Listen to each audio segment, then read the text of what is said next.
We're back on the SportsMax zone. We can't take it lightly. Those are the words from Captain Craig Brathwaite as the West Indies face Bangladesh in a two-match test series starting Thursday. Gerard Morris-Seeley gives us a preview. These will clash with Bangladesh in a two-test series starting on Thursday in Antigua. The Windies got the better of the Tigers last time they met, beating them 2-0 in Bangladesh last year when most of the West Indies senior players opted out due to COVID concerns. That series highlighted by the special double century from all-rounder Kyle Mears on debut in the second test. Despite their series win in Bangladesh last February, Captain Craig Brathwaite says his team will not take this series lightly. Well, I mean, for me, the biggest thing is that we can't underestimate them. Just because they may not be top three in the world, it doesn't mean we're just going to roll over them. I think as batters and as bowlers, we gotta stay disciplined. We gotta go there and work hard. I thought the England series, we did a good job as batters. I bat again 100 every game. I thought that was very good. And we just can't think we can just get 100, just because it's Bangladesh. I think we gotta go there and work hard. We gotta be disciplined. Obviously, they have some young fast bowlers and some good spinners. So we got some peers that may be tough, but we gotta fight. And for me, that's it. And for the bowlers as well, we gotta work hard. We gotta be disciplined. We gotta bowl to the fields. And the main thing, we can't underestimate this team. We cannot do it. That's the main thing I'll be preaching. Brathwaite himself had some success against the Bangladeshis 4 years ago, stroking a classy 121 in the first test at North Sound in Antigua. Conditions at that ground have changed significantly since then, but Brathwaite believes he's ready. Preparations, went superb. I thought we had 4 or 5 days here. We had some net bowlers from Leewers. Leewers team, I thought they were spectacular. As batters, we got in some good work, and obviously other guys came in yesterday, from Pakistan, and the guys really looking forward to this series. The first test bowls off on Thursday at North Sound in Antigua, with the second test starting June 24 in St. Lucia. And it finally pays off for Kemar Roach. First wicket for the Windies. Yeah, so let's have a quick look at the squad now that has been lined up for this opening fixture in the two-test series. Craig Brathwaite captain, Jermaine Blackwood, Nkrumah Bonner, John Campbell, Joshua De Silva, Azari Joseph, Kyle Mears, Gudakesh Moti, Anderson Phillip, Raymond Reefer, Jaden Seals and Devon Thomas. When this squad was announced, there was the discussion about Kemar Roach, who had suffered an injury during his stint in England's county championship, and he was to be named if passing a fitness test in the squad. At the moment, based on our checks, George, no conclusive story coming about Kemar Roach's fitness and if he'll be able to play. When the story first broke, I didn't get the impression that the fitness test would be the eve of the match, because this injury has been with him now for a couple of months. So I would think that in the week ahead of the game, they must medically have a more conclusive story about whether he can play or not. As still our best fast bowler, I don't see the need for the Windies to be forcing Kemar Roach to be fit for this game or for this series. If it is that there's any niggle around him at this stage of his career, he should have been written off as not available for the two tests and somebody else brought in. Kemar Roach is too important, and it's Bangladesh. We must be able to negotiate Bangladesh without Kemar Roach. Yeah. The series is part, of course, of the ICC Test Championship. Here's how the table looks in that series at the moment. This table ranked based on percentage points. The Australians, with 75%, are leaders of the Test Championship points table at the moment, over South Africa 71.43, India 58.33, Sri Lanka 55.56. The West Indies are sixth at the moment with 35.71, with 2 wins in their 7 matches so far. Bangladesh 16.67, bottom of the table, and they have just 1 win from 8 matches so far. They call him a veteran journalist. I'm not sure if he'll appreciate that term, because he's not too old. Lennox Aldred joining us now to talk about the prospects for the West Indies in this series. Lenny, welcome to the SportsMax Zone, man. Greetings, guys. Are you cool with the veterans label? I think the gray here maybe does give me away a little bit, but I'm fine with it. Okay, eve of the match. Well, let's start here, because Kemar Roach was said to be a possible inclusion if he passes a fitness test, and up to this point, we aren't sure if he's fit or not. And I think Captain Craig Brathwaite pretty much said that Kemar Roach will play. He says that he went through the training and he looked pretty good. And a journalist in Antigua asked him about Kemar Roach, and he says that he's looking quite good, and we may see him in the final 11. But at the end of the day, there is Anderson Phillip there who can actually come in and really give you that kind of Kemar Roach kind of performance. So if Kemar Roach doesn't play, I don't think it's going to be too much, because this Bangladesh team is wounded, coming off heavy losses against Sri Lanka and South Africa. They're without their most prolific batsman in Mushfiqur Rahim and Shakib Al-Hassan taking over the captaincy. So they're not that confident coming here. But at the end of the day, you still have to play the cricket. Yeah, you're suggesting, or you're sounding, Lenny, as if you're labelling the West Indies favourites for the series. I would say that they would start as favourites, they have won 12 test matches against Bangladesh, but won just 4. So they would start favourites, especially the last time Bangladesh were here. They had a horrible series, and I don't think they can get any worse than an average of 12.60 for their batters. I'm expecting them to do a little bit better than that. Being bowled out for less than 50 in the first test. And Kemar Roach did the damage then. So they would remember that, but I think that they would want to kind of just improve on that performance the last time they're here. So I still think that the West Indies will start as favourites.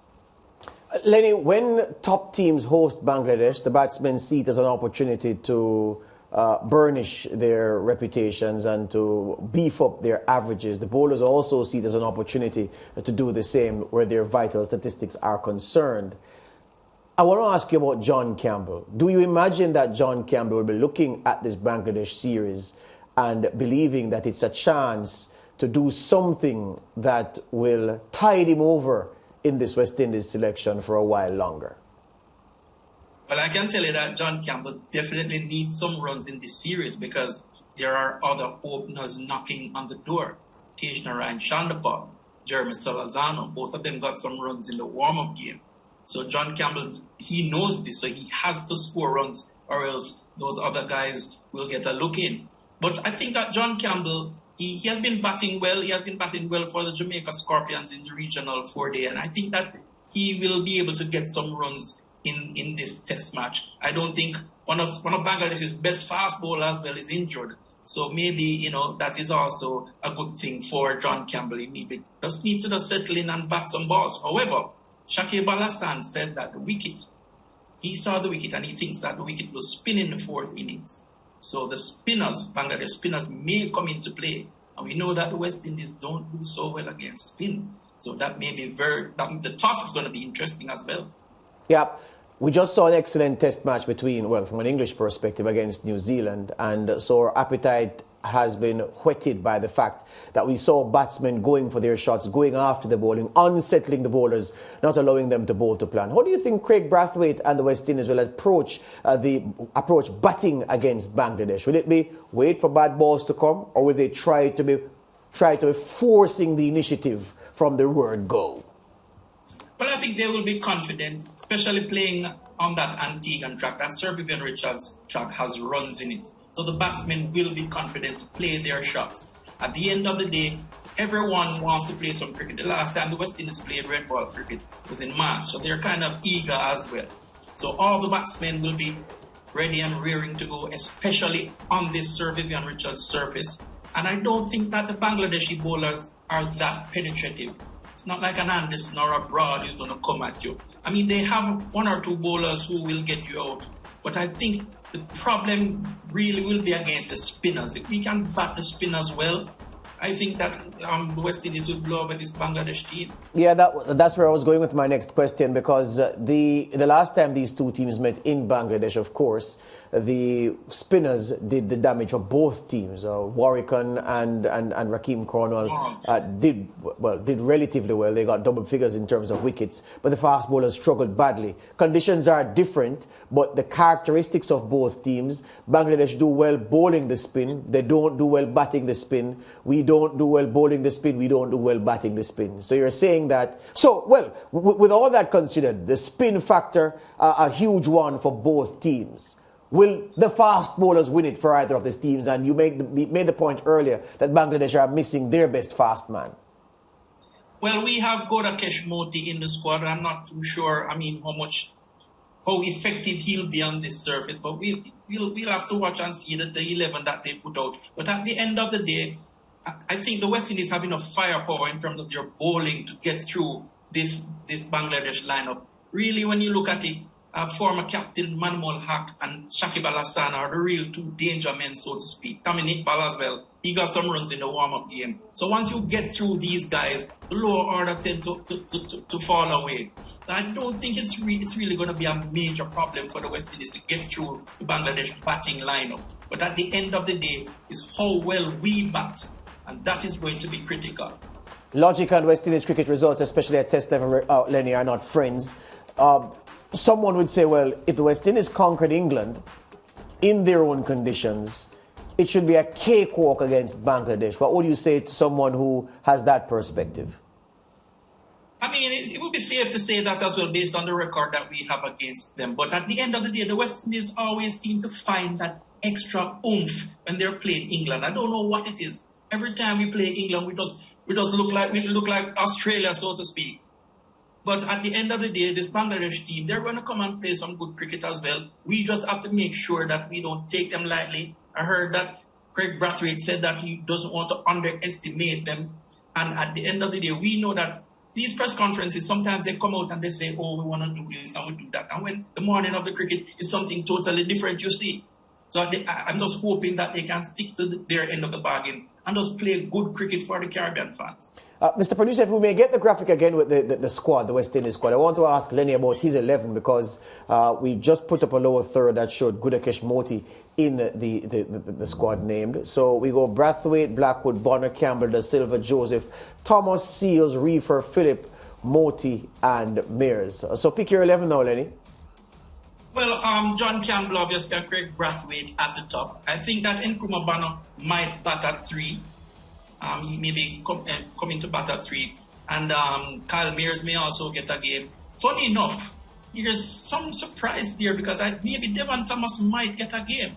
Maybe batting in the middle order, we don't know. They've been talking about him, this veteran, playing well this season. But I'm sure Raymond Reefer might also get his second test because Jason Holder is not playing. So you need another genuine all-rounder. And I think he deserves a game. He has been knocking thereabouts. So Raymond Reefer might get a game. But it's touch and go. If Roach is fit, he will play. But if not, Anderson Phillip may come in. But then when you go down the line now, Joshua De Silva probably bat at 6 or 7. And then you have Alzara Joseph. And the rest that would be Jaden Seals now in the bowling end. So I can't really pick the 11 because there are some players there who could get a game, but it's going to come down to what Phil Simmons feel on the morning if he needs to go with an extra batter or an extra bowler. Hear you on that. Well, Lenny, we wait to see what happens, not counting any chickens where West Indies are concerned. Part of the thing with West Indies and English series, because the stands are usually filled with English men and women on the lash, and you know what I'm talking about, and the vibe is different and the motivation to shut them up, especially when they break out into song, that just gives the West Indies an extra edge. Let's see what happens where Bangladesh is concerned. A different ball game when we go to England, though. Absolutely different. Absolutely different. Thank you, my friend.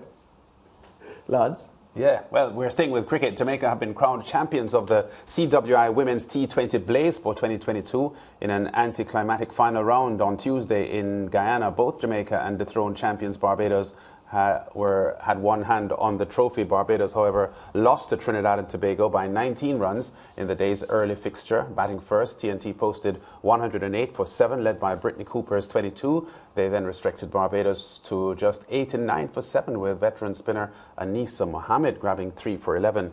Jamaica then made light work of the Leeward Islands in their second fixture of the day, blasting 170 for 5. That's a tournament best score. Natasha McLean and West Indies captain Stefani Taylor both registered half centuries, stroking 83 and 56 respectively. The Leeward Islands then crawled to 46 for 3 from their 20 overs to lose by a mammoth 124 runs. Jamaica and Barbados tied at the top of the table on points, 16 each they had. However, a superior net run rate resulted in Jamaica being crowned as champions. So huge disappointment, George, for the Barbadians, who had played undefeated up to yesterday and suffered an unexpected loss to Trinidad and Tobago. And to watch the Leewards' feeble attempt against the Jamaica team that propelled Jamaica ahead of Barbados on net run rate, huge disappointment for the Bajans on Tuesday. Yeah, or falling at the last hurdle, almost literally, to hand the title to the Jamaicans on net run rate. Look,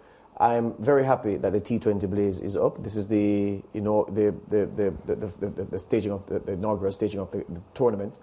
Very happy that the women get a chance here, and the West Indies, the Cricket West Indies, is to be commended for organizing this, getting it done, and then they can say, okay, one in the bag, let's see what happens for the rest. But the cricket was poor. The cricket was bad. There's no way to get around it, and I know that this is probably a moment to effuse about how the positives. But you have to call a spade a spade. You can't say trouble when it is spade, or you can't say trouble when you see shovel. Fact of the matter is, the cricket was bad in many of the games. Not some of the games, many of the games. The individual performances, you can't even trust them. You can't trust the runs too much. You can't trust the wickets too much, because the quality of the competition wasn't strong.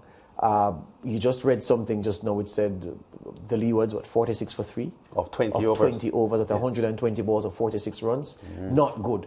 So there is a lot to say about the standard of the T20 Blaze. But the greater point is that it was organized, it was played, and that there's one in the bag, and that the stencil is there to build on it for the future. But from a qualitative perspective, it wasn't good cricket. Yeah, the standard of regional women's cricket is pretty poor. Courtney Walsh, the West Indies head coach, is in Guyana looking at how things are unfolding, and obviously he'd be looking for some new talent. But there is a lot of the cricket that left a lot to be desired as far as the quality was concerned. The Super 50 phase of the tournament starts on Thursday. I think the Barbadians are playing the Windward Islands, and there were times when teams didn't bat out 20 overs, George. They've now got 50 to bat, and that's my worry. So I'm not anticipating games to set the pulse racing. You may be comatose watching some of the games, but at least, and people may say, oh well, you're welcoming the existence of paltry returns. No, you have to look at it from a developmental perspective. And you can't knock Cricket West Indies for organizing these competitions, because if we didn't have them, we would cost them and say, you don't have a T20 competition for women, you don't have a Super 50 for women. So these competitions are there. The next trick now to perform is to get the regional, the territories in the shape where you have quality young women coming in and coming through.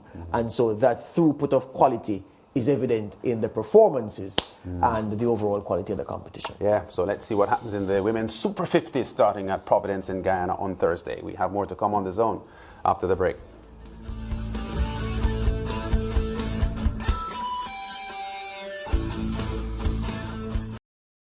Thank you for watching SportsMax on YouTube. Don't forget to like, share, subscribe, and click the notification bell to stay informed.